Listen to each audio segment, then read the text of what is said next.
대통령님께서 모두 말씀을 하시겠습니다.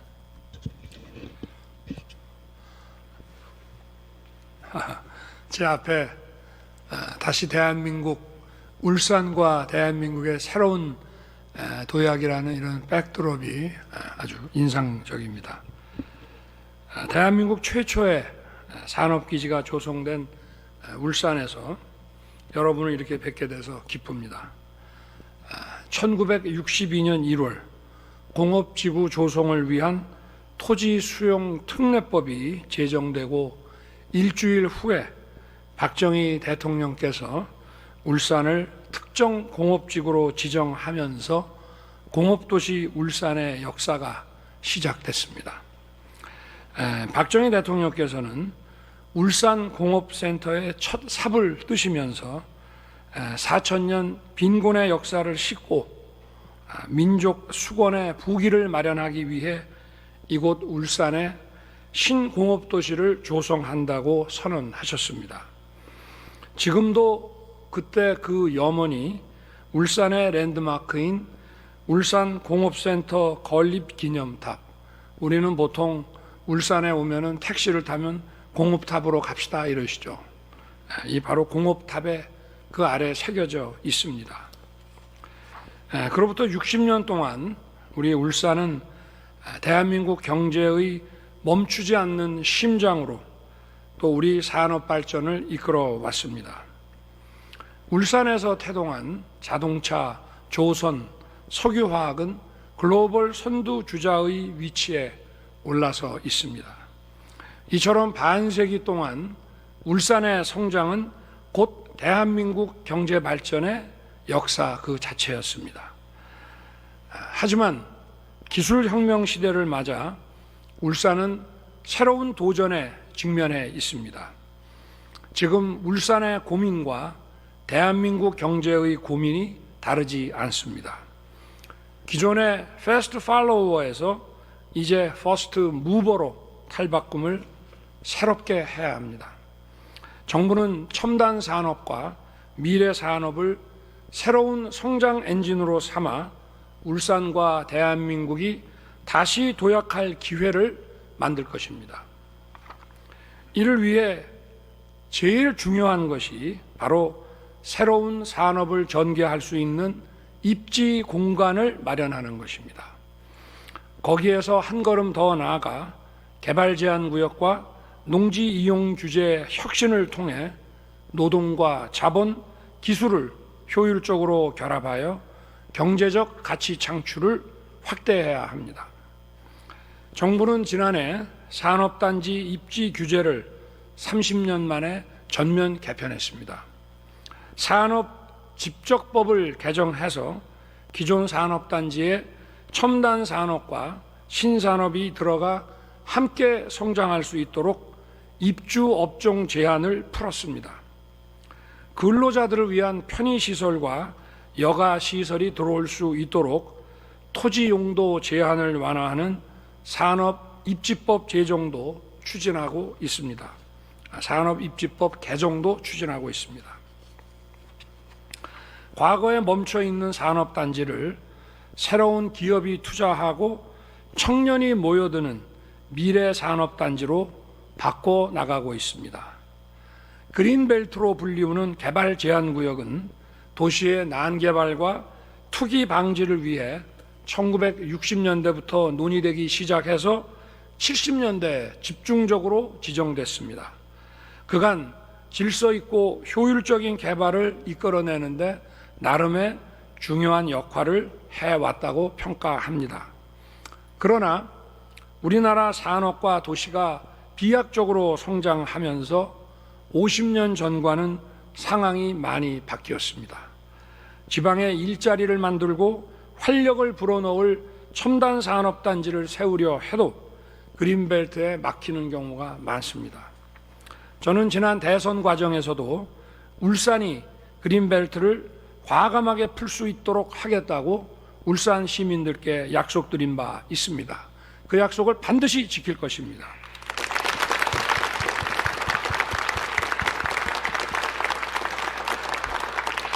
이곳 울주군에서 울산 시내로 가는 길목이 전부 그린벨트입니다. 울산이 광역시가 되고 또 울주와 통합한 지 이제 30년이 다 돼갑니다. 과거에는 울산시, 울주군 해서 도시 외곽에 있어야 될 그린벨트가 통합된 도시의 한가운데를 가로지르고 있는 것입니다. 울산을 비롯한 지방의 경우 보존 등급이 높은 그린벨트라고 해도 더 쉽게 활용할 수 있도록 경제적 필요가 있고 시민들의 필요가 있으면 바꾸겠습니다.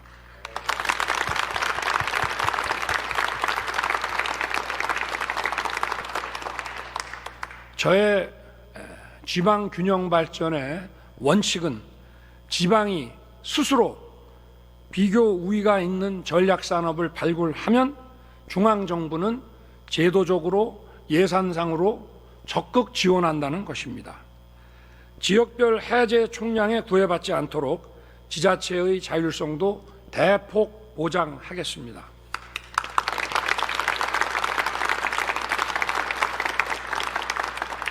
아울러 그동안 그린벨트 해제의 결정적 장애였던 획일적인 해제 기준을 20년 만에 전면 개편할 것입니다.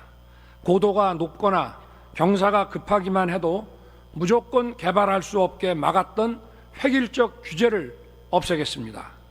철도역이나 기존 시가지 주변 등 인프라가 우수한 땅은 보존 등급이 아무리 높더라도 더 쉽게 경제적으로 활용할 수 있도록 기준을 내리겠습니다.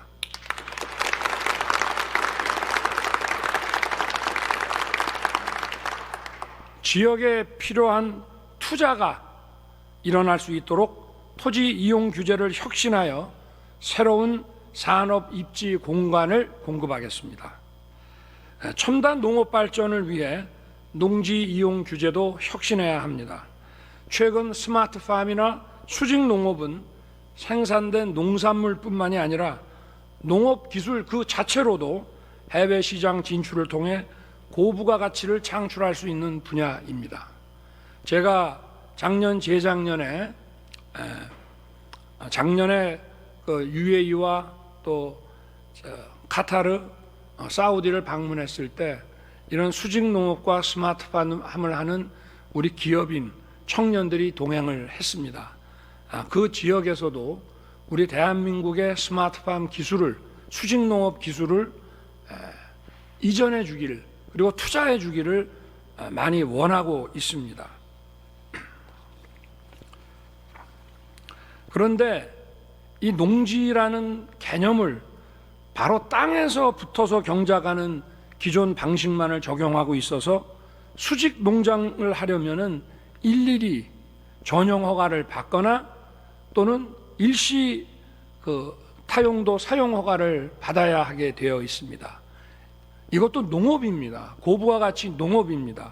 이러한 규제를 풀겠습니다. 산단, 택지, 도로를 개발하는 과정에서 발생하는 자투리 농지 역시 이용 규제를 풀어야 됩니다. 울산도 2천만 평이 넘는 농지를 가지고 있는데 그중에 약 30%에 육박하는 농지가 농업진흥지역으로 묶여 있습니다. 농업 용도로 가치가 떨어진 자투리 농지들의 이용 규제만 풀어도 대도시 인근의 이점을 살린 체험시설이나 수직 농장 같은 첨단 농업시설의 입주가 가능해집니다. 농지 이용 규제 혁신은 농업 첨단화는 말할 것도 없고 농촌 소멸을 막고 국토 균형 발전을 이루는 데 큰 도움이 될 것입니다. 눈앞에 있어도 쓸 수 없었던 땅에 학교, 병원, 도서관을 지으면 주민들의 삶의 질과 후생이 높아지게 되어 있습니다. 지역 주민들의 삶을 더 풍요롭게 하고 우리 정부의 핵심 국정과제인 살기 좋은 지방시대를 열기 위해 토지 이용 규제의 개혁은 반드시 필요합니다.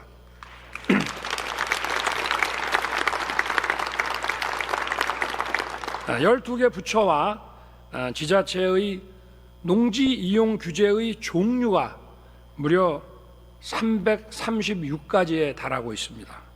전수조사해서 시대의 변화를 따라가지 못하는 낡은 규제는 신속히 개혁하겠습니다. 울산이 국가대표 산업 허브로서 확실하게 재도약하는 것이 대한민국 전체의 도약을 이끄는 지름길이고 저와 정부에게 주어진 책무라고 저는 생각하고 있습니다. 무엇보다 울산의 전통 주력 산업인 조선 자동차 석유화학의 국제 경쟁력을 한 단계 업그레이드하기 위해 모든 정책 수단을 총동원하겠습니다.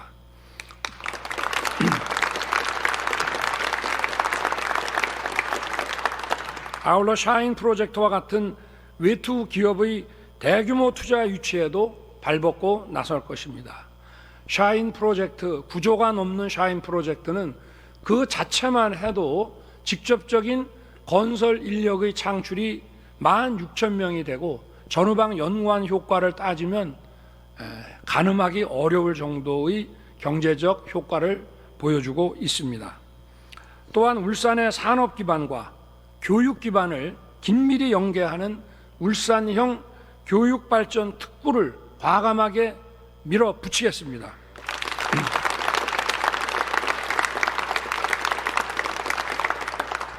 오늘 이 자리에 울산시장님과 울산 시민 여러분 그리고 울산 지역에서 사업활동을 하시는 기업인 여러분께서 많이 참석해 주셨습니다. 울산의 변화와 도약을 위해 좋은 의견을 가감없이 주시기 바랍니다. 현장의 목소리에 귀 기울이고 빠르게 정책에 반영하며 기업하기 좋은 울산, 살기 좋은 울산을 시민 여러분과 함께 꼭 만들어 내겠습니다. 감사합니다.